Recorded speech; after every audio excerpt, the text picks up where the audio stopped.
Hi everyone, welcome back to my channel. Hope you're all doing well. Hope you've all enjoyed the lovely Sunday sun. Today's video is going to be about two things really. One is just something I saw on YouTube relating to depression that really upset me really, and I just kind of wanted to touch on it a little bit. And number two is going to be more on the autoimmune liver disease, hepatitis side, which is going to be talking about the difference between Prograf and Advagraf, which are two immunosuppressants. And yeah, so let's get on with it. Some YouTubers a bit randomly, I don't really subscribe to many, I just watch randomly. So I came across one YouTuber and they were talking about someone else's video actually. So I was watching her as it was going along, and I thought, oh yeah, she's really brilliant, you know, good, she's talking some sense. And it was all going brilliant until she said something along the lines of, as a Christian, I don't believe in depression. And I was just like, oh my god. And it's something I've had loads of times, you know, in the last basically all my life really. I've had it. People say depression doesn't exist, it's a rich person's illness, what do you have to be depressed about? You need more God in your life, you need to read the Bible more, you need to be more strong in your faith. As if, you know, depression is an illness. Like, I don't understand why people don't see it this way. It is an illness. It's not just simple sadness. It is not. It's something in your brain. It is an actual illness, and some people are required to take medications for it, and others, you know, therapy and talking and things helps them. But it's, at the end of the day, a lot of people with depression will be medicated. You know, you have your medication and you also see your therapist at the same time. So that is, I've seen a psychotherapist, and I also see a psychologist, and I also take medications for it.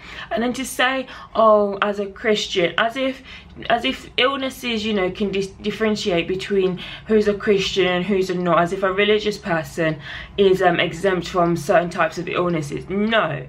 And I think it's absolutely dangerous for people that have as many followers and platforms as she does to be making such a comment on a mental illness. Frankly, I believe if you do not have experience in dealing with dealing with mental illness, nor do you have the knowledge or the knowledge and the understanding of what it is, do not speak on it. I think it's a very dangerous statement to be making, especially online, because you don't know who's going to come across your video. And I think it's absolutely vital that you do not go online, you don't go anywhere, you don't say it around your friends, I don't believe in depression, because you don't know what your friend is going through. You don't know who the next person sitting in front of you, whatever, is going through. It's a very dangerous statement to be making, and frankly I'm so sick of it, because I've had people say to me, you need to engage more in your faith, you need to read your Bible more, God doesn't give you what you can't handle. Okay, that is probably true, and it's probably that's why in the way that God has decided to help me is by ensuring that there are medications that I can take, by ensuring that there are health professionals that I can deal with. Maybe that is how he's helping me to be able to handle this situation, this illness that I have, you know. So to say God doesn't, you know, like, to make such an outlandish, you know, statement is so dangerous. It is a dangerous thing to say and do. It is so bad. I remember when Robin Williams, the actor, you remember him as maybe the genie in Aladdin, Mrs. Doubtfire, you know, like he it was on the news when he passed away, and they were saying he had depression and it got worse, and he found I also had dementia. And all I hear next to me is, gosh, rich people, they're always getting depressed about something. What have they got to be depressed about? And I'm sitting there like, oh my god, this is why I cannot talk to people about having depression. For them to think it's only relatable to rich people. How is it only relatable to rich people? And the sentiment behind that was, well, they've got everything else in life, so there's nothing else there for them, and they just want to pretend that they've got some sort of illness or something. And I was just like, people are so small-minded, so ignorant and bigoted, and the fact like you can't do it. Like Google's free now, like Google's free. You people can Google depression if you really have those mindsets. If you really feel like that, you can Google depression and you'll find scientific information on it. Like, it's not hard. People, it's 2018, let's move away from making people feel worse than they already do, because people with mental illnesses already feel isolated, already feel down. Like, hearing things like that, even if it's from a stranger, it can trigger somebody, because you don't know how people react to the statements and things you say. So I'm always trying to be really mindful of the things that I say and post regarding to mental illness, especially, and also autoimmune liver disease, because I don't know like what I can say can trigger someone. Like, I understand, I know some of my past videos have been very emotional, but those have been me trying to, one, I needed an outlet, so for me that outlet has now become filming, and two, I wasn't giving any statement, nor was I you know, trying to tell people this is how you should do this, do that. I don't like giving those advices, because I think it's very dangerous. My only advice is always ever to write things down and try to meet with a health professional, that being a GP, another doctor, and if you know, trying to find help. That is the only thing I can always ever stress to people to do, because I think it's so dangerous just to be telling people and saying these things, just blanket statements without no thought afterwards. Okay, that's my rant done. So sorry. That's why a little breakout regarding that is I'm going to be looking on my phone for this next part, because I made notes on it. So as you all know, I have autoimmune liver disease, aka autoimmune hepatitis. It is the same thing. Hepatitis simply means inflammation of the liver. There are different types of hepatitis, and the one that I have is autoimmune liver disease. So which is like, if you Google it, it will say autoimmune hepatitis as well, because that's also the name is unknown under. So with autoimmune liver disease, what happens is my immune system is a bit dodgy, it's a bit stupid. It's decided that my liver, so this was my original own liver, is a foreign body. It is a foreign object in my body. It is therefore dangerous, and it needs, as the immune system is there to protect you, so because it's assumed my liver is dangerous, it has to protect me from my liver. So it builds enzymes, you know, and it goes on full attack mode, and so all of that would lead to a liver cirrhosis if your immune system, immunosuppressants are not strong enough to work. And that's basically what happened with me. So my liver was my immune system, was no longer reacting to the medications I was on, and I started to develop liver cirrhosis. And liver cirrhosis, basically the breaking, literally your liver will break. It will start to chip away, the breaking of your liver and the decolorization of it. So it starts to lose its normal color. It gets like all sorts. It will do that, and you will need a liver transplant, which is also what I've had. So I've been on immunosuppressants prior to the liver transplant, and I'm still on them afterwards, and that is also because now I really do have a foreign object in my body. So my immune system will reject it. It will say, we don't know who this body is, you know, this club is only for VIP, you are not, get out. So that's what my immune system does to my liver. And what we do with that is continuous immunosuppressants, different types. The ones I'm going to talk about today are branded as Prograf and Advagraf. I have an Advagraf box somewhere here. So this is Advagraf. I don't know if you can see it. Yeah, so that's Advagraf. And I think it might have come out the other way. I might have to flip the card. Let me just show you again. So that's Advagraf. It's a 1 milligram one. I take 12. So I don't have any Prograf with me because I'm not on it, but it's basically the same, just different name. And what it is, they're both immunosuppressants, and with both of them they have what's a substance known as tacrolimus. So tacrolimus is the main ingredient with it. So when you, like, some doctors will say to you, have you taken your tacrolimus or have you taken your tac? So when they say that, they're either meaning Prograf or Advagraf. And then obviously they'll tell you which one you're taking, and you would know which one you're taking depending on the times that you take it. So for that, I'm just gonna go on my phone and look at my notes, because you know, I want to make sure I give you guys good information. So yeah, like I said, both Prograf and Advagraf contain tacrolimus. However, with Prograf, you it's an immediate release, which means it's like as soon as you take it, it's like going down and then bang bang bang starts working. So Prograf is an immediate release one, but because it's an immediate release, you therefore have to take it twice a day. So you have to take it every 12 hours.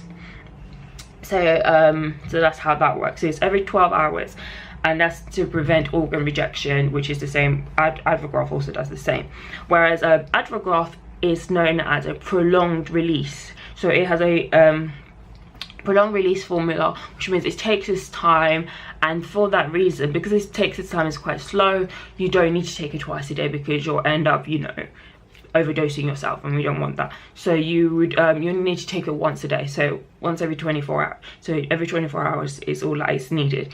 That is what I take. I was on Prograf for a while. I'm not quite sure why I was on Prograf. I think I was on Prograf just after the transplant. So just after the transplant, I was on Prograf, and I was taking it twice a day. And I didn't mind this too much, but it was just like, if you've like gone out, because you have to take it 12 hours from the time you took it.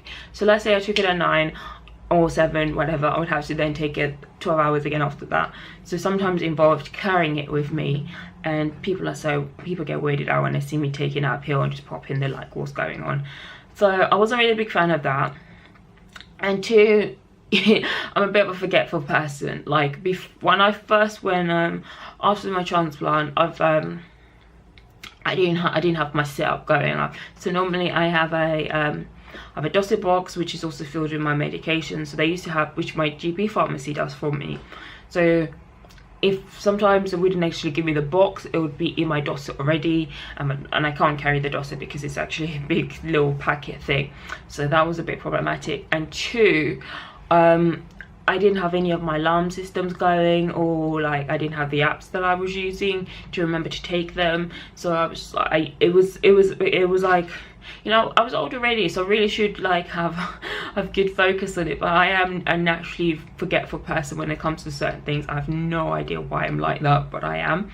So, and then I was on Advagraf again, and the thing is, I was on Advagraf prior to the transplant as well. Yeah, I was on Advagraf prior to the transplant, so I was back on it, and I've been on different dosages with Advagraf. Like I've gone to the low of just 5 milligram, and then they've gone up and down with it. So currently, because I was in hospital again in April for liver rejection, so since then, was it April? What month are we in? May. Yeah, it was April. So I was in hospital in April for liver rejection again. So they've had me on 12 milligrams of Advagraf, hence the reason why I have the 1 milligram. So I take 2 5s, which makes it 10 plus 1, no, plus 2, liar, plus 2, which is so it makes 12 milligrams. I'm also on another immunosuppressant, but we'll talk about that another day. So side effects of Advagraf, I know them quite well because I've been on it for so long, so I've gotten used to kind of knowing them and also identifying with them as well. So what I normally do is when I start taking my medication and I start noticing certain things, I will go and talk to them with my GP or my doctor. I'll be like, what have you given me? Why am I feeling like this? And then they'll be like, it's side effects. I'm also a bit terrible because I do Google as well. So I really try not to Google, but the resistance is like, I always fail. I can't even lie and say no, I don't. I always fail. I end up still Googling stuff because I think for me it's just kind of like it allows me to have a bit more knowledge. I feel like by Googling, it's not because I'm trying to look for like all the bad side effects or things like that and set myself in a panic. It's more of being educated and knowledgeable on the medications I'm taking, because I feel like when you know a bit more about your medications and you can discuss with it with your doctor, you feel a lot more ease and a lot more comfortable taking it. So that's what I like to do. So even though I'll Google, I'll still go and tell them, I'll be like, I read this on Google, by the way, blah blah blah. And then like, they get annoyed with me, but they're like, yeah, you know, we still discuss, and that's what I really love about my team. Yes, so the most common side effects with Advagraf, which is basically seen in 1 in 10 patients, according to the website that I was using, which was EU something, and it was under the Great Britain section. I can't remember. Sorry, but I've experienced some of these already, so I can say yes, I've had them. So hand tremors. Oh my god, me and hand tremors, like trembling with Advagraf is something else.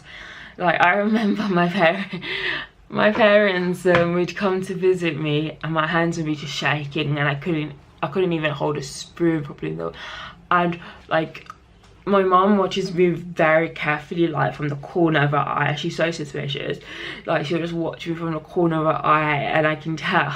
And then she'll notice that my hands are trembling. And sometimes she doesn't say anything, but when they're really bad, she will say something. So they can go, the hand tremors can be from very mild, so not like you can't really notice it unless I stop, like I do this or something like that. So they are trembling right now, but you can't see them. They're very mild right now. So I can still manage to hold a spoon and things like that for a short time period and things. So it's not too bad though. I still spill stuff. Like me and eating is very bad. I still spill stuff. What I can't do though is hold heavy objects and things for a long time because I'll be dropping things left, right and center. So they can be really mild to like full on, like it was so bad when they're like that. When they're like that, I get really bad. What I've also noticed is I stutter. Sorry, it's like on the wrong screen. I stutter a lot. Like I already have like a bit of like a stuttering already. It's not too much. It usually comes up more when I'm nervous. So I already have that going on. But so imagine you have a natural stutter already, which only peaks out when because I have anxiety as well. So the anxiety causes me to worry about that. So I have a stutter already, and then I have a medication which also causes the stuttering to be like a lot worse. Like it's not even like a stuttering, it's more like I cannot throw words out. Like I'm sitting there like yeah, and I'm like, it frustrates me, and because of that frustration it makes it worse. So then I still, it's just like an ongoing cycle regarding that.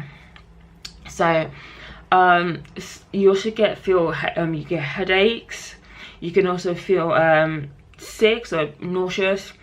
Apparently some people get diarrhea. I've never noticed that, but that's because my prednisolone causes me to be constipated the majority of the time. So yep. So it can cause diarrhea. It can also cause a rise in blood glucose levels. Now that might be true. It might actually be my Advagraf. Because my prednisolone can also cause a rise in my blood sugar levels, because so that's the glucose. Because when they up the dosage, I have my sugar levels checked a lot. So that's usually when I'm in hospital, and then like sometimes it will just be like over the roof and they're like, oh my god, and then they'll actually give me a injection and stuff like that. I'm not diabetic, so I don't really know the ins and outs of it, but basically it's known as a steroid induced diabetic. So because I'm not actually normally diabetic, so I don't have like the insulin or anything like that, or any of the medications relating to that. Usually when I'm in hospital and they check my sugar levels, that's when they notice these things. When I'm at home, I have no idea what's going on with my sugar levels. I just tend to feel very tired over time, and I'll know when they're dropping. I'll know when my sugar level's dropping because I'll need to eat something. It can also cause hypertension, which is high blood pressure. I've not experienced that really because I don't really have a history of high blood pressure. I actually have low blood pressure, so I don't really worry too much when my blood pressure rises. And it can also cause insomnia, so difficult sleeping. I've not really, I have trouble sleeping already, so it could be the when they up my dosages of the Advagraf, maybe that's why I struggle a lot more. So that could also be it, because I already have insomnia, so I don't really notice it as a side effect of anything. But reading that, I think maybe that could also play a part in when like sometimes I'm struggling and I have no idea what's going on. So that could be the Advagraf as well. That's something to have with a conversation to have with my doctor. So like I said before, I wasn't really on Prograf for too long, so I can't really talk much about on the side effects other than read to you the information that I got online. So once again, the Prograf information is from the online, it's from the drugs website, and I can't say yes or no, because I was on it for a very short time period, so I don't. And plus, after my transplant, everything was a side effect to me, so I can't really comment too much on it. So common side effects, according to the online for Prograf, may include. So the key fact, may include, doesn't mean because you're on Prograf you should experience any of this. Some people don't experience any side effects, some people do. So it's like both same common will relate to Advagraf. It's some side effects. Just because I feel a side effects doesn't mean you necessarily have to feel a side effect, and doesn't mean you also experience the same side effects as well. Okay, so don't get yourself in a panic and be like, oh my god. If you noticed anything when you're taking your medications, talk to your doctor. Let me not get distracted again. Common Prograf side effects may include infections, high blood pressure, low phosphate. Yes, I have noticed that one. I did notice that one. Low phosphate, high potassium. That can also happen. Kidney problems, so urination problems, tremors or shaking, numbness and tingling. I did notice that when I was on that. Nausea, diarrhea, constipation, stomach pains, weakness, headache, and general pain. It also can cause sleep problems, so insomnia, and swelling in your hands and feet. So my hands and feet tend to swell up and down, so I don't know if that was because of the Prograf, but yeah. So you can, like, if you note, like I've said, if you notice any side effects, make a note of it. Like, it might not necessarily be a side effect to that medication, but still make a note of it. So that is the end of today's vlog. Once again, thank you to everyone that has subscribed. 45 subscribers, yay. I mean, you guys are probably wondering why she's so hyped about 45 people only. It's because I've gone from 0 to 45. That is an achievement, so I'm very pleased with that. Thank you everybody that watches these videos. Please continue to support me, and I would like you to please share the videos. That would be brilliant. If you can share the videos onto your social media platforms, I would love that. If you can also share it with your friends and family, or anyone that you think may like benefit from watching any of these, that'd be great. I'll be grateful for that. If you can like, subscribe and share please, and I wish you a very lovely week, and thank you all.